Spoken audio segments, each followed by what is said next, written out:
argument, a conversation, all of that can be the innovation of conversation. Like Obaasan said, I think I seen one of those a clip, a clip of that. I haven't seen a whole show, but a clip of what you could you said deep cuts. I think I might have seen the clip of that. And how you said the conversation just quickly shift to anger. And I'm like, I get hostility, or how someone would like to play it off is as passion about what it is that you're talking about. But at the same time, if you have that emotion control, that balance, that emotion stability, I feel like you can have the taboos of taboo. Even if you get triggered by something, I feel like if you can still have that conversation with that said someone Good point.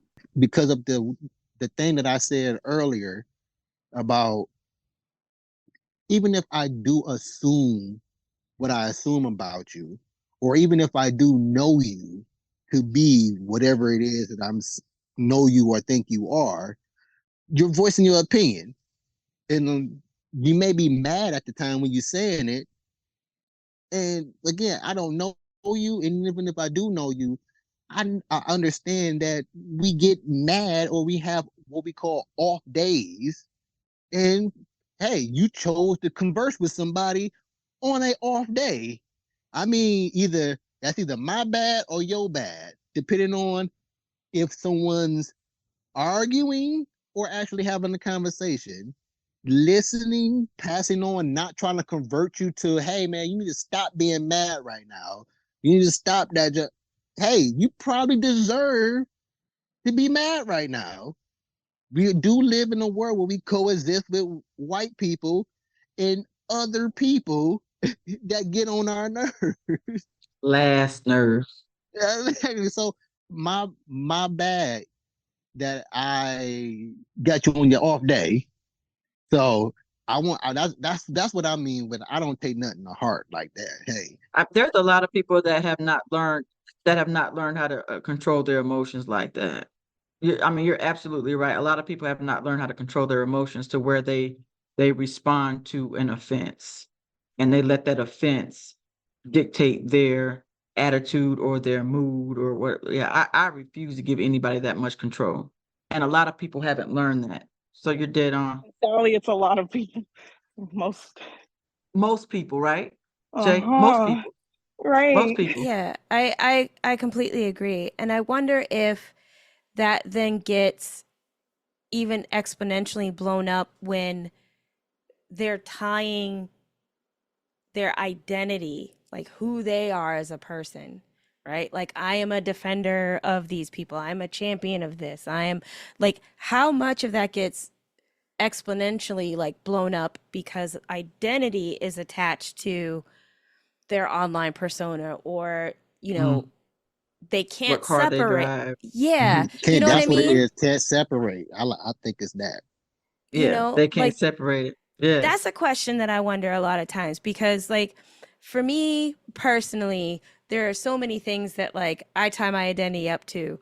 I try to be a stop and think when I feel myself going off, because I don't have that emotional control. When you piss me off, if I don't check myself, somebody's getting checked. It's not me, and it's not good, Right. right? And that's not who You I got the want. swivel neck too. You got the swivel Listen, neck. everybody does. Like, you can only push somebody so far. I'm That's tiny, Mm-hmm. true. but I'm mighty, right? And Mm-hmm. like, I break like any other human being. I have things that make me really sad, things that make me really hurt. I have triggers that if you hit them, I will cut you. Like, those levels do exist, but I don't Mm-hmm. want that to be my identity.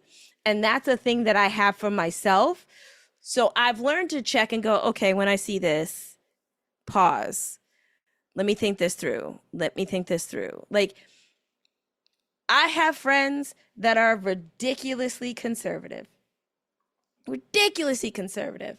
But I love them as a person because I know them as a person, and I know that that belief is not their identity. It's not who Mm-hmm. they are. It doesn't drive their life, it's a piece of them. There are other people that I know that those beliefs are their identity. And I think that when you can't separate those as a human being, that's what causes problems in general.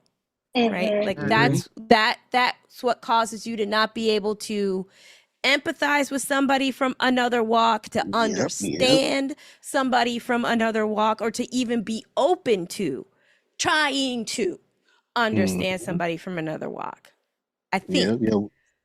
I feel you. We all walk the same streets.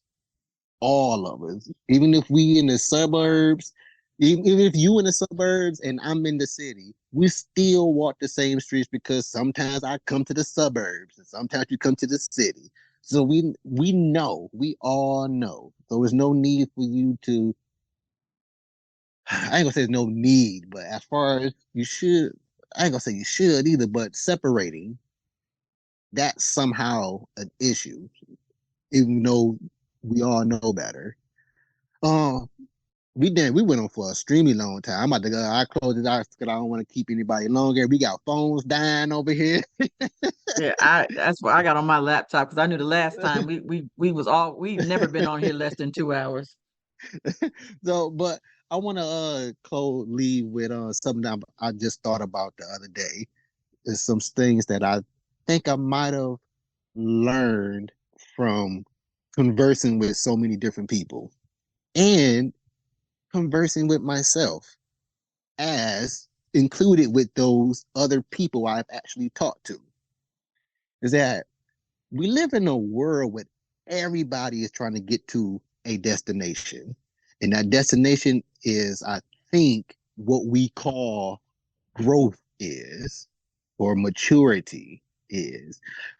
We're living in a world where, let's just say, me and Cav grow at the same time, but that's not necessarily we're growing equally at the same time. He might have grew in this field of maturity, of emotion, and I didn't grow in that same field of emotion. But we both did grow probably. So now we're in a world with 8 billion people living and thinking probably about that statement alone. And we're forced to deal with each other. Again, conversation can be had. There's no need for the misled emotions. You're choosing, I feel like you're choosing to be angry at that point. You're choosing to have this emotion at that point versus just conversing about it. You're going to come across this again if it makes you uncomfortable. I guarantee you that. I absolutely guarantee you, if you're uncomfortable right now, you're going to be uncomfortable again in life. So here's a safe space. Converse about it. And then that's one of the things I think I learned through all the conversations, that we live in a world that everybody is probably growing. And we're forced to deal with these people, even if we choose not to deal with these people. They still coexist in the world with us, and they actually do spread what they say spread. Hate. Hatred is spread and all that stuff. So, yeah, I do want to get that off my chest because I was thinking about that. So, any last thoughts? Shout outs, get them all out right now. Obaasan, you're still here. You can go first since your phone is on the verge of death. I got to put it on the charger just in time. Oh, okay.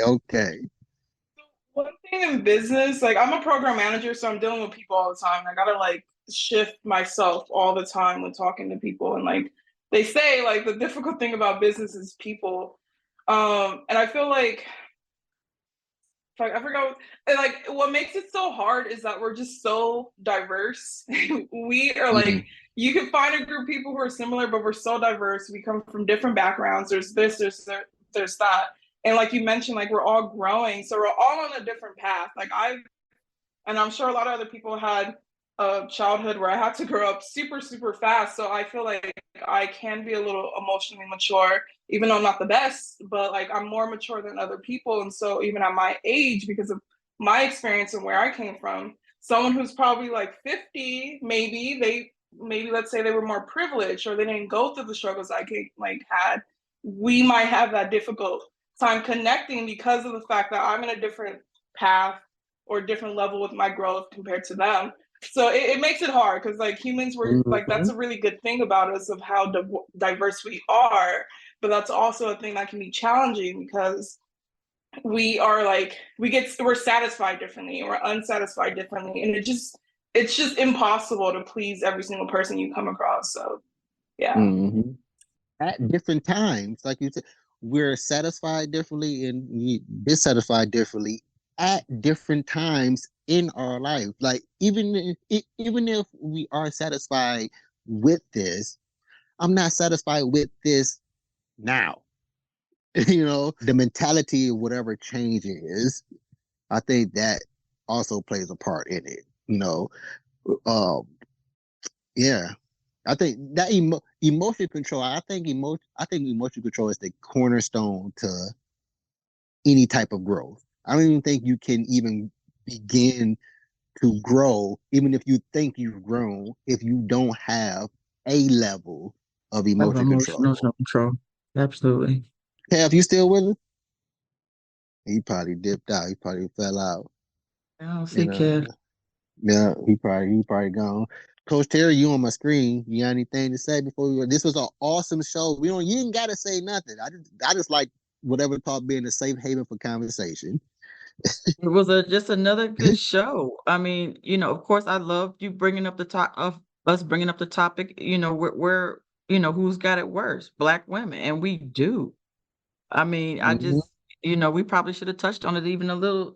Did another deep dive on it, or maybe you could bring us back and we do another deep dive on it because it's just Part it 3, female yeah. episode 3. No.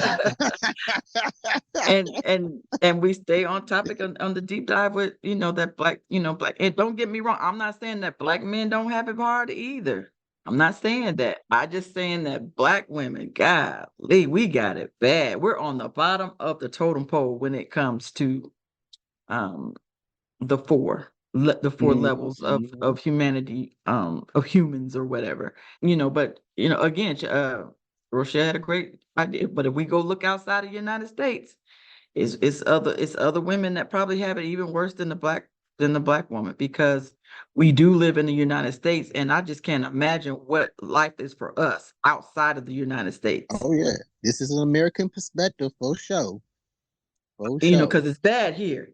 So it's really Mm-hmm. bad, outside of the United States for black women. I just couldn't. I'm blessed that we're here and that we're dealing with life where we are. Well, I just couldn't imagine doing it outside of the United States when women don't have any laws to protect them like we do. At least the laws are there. Mm-hmm. You're absolutely incubators and currency there. Yeah, they might not necessarily follow them or whatever, but the laws are at least there to, like you said, protect us. But other side outside of us, women don't have no say so, no rules, no power, there's nothing.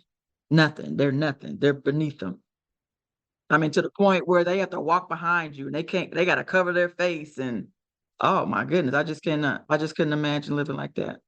I'm picturing in my head of this a conga of women over outside of America just coming to America net. Yeah. A big dog. Yeah. Right. Yeah. Hop on one leg. Right. He's like, oh, so you've trained her well already. You know what I'm saying? So again, because that's what the norm is outside of here. And Well, so that's I'm sorry. She's still doing that in the sequel. in the sequel. In the sequel, she is still following the same rule or law that was put upon her. Yeah. Yeah. And here's the crazy thing about it. This is probably the comical side of it, but I don't put it far-fetched is that he ain't even married that cat. Is you still following him? And you're still following what he told you to do. And you didn't even marry him. He done left the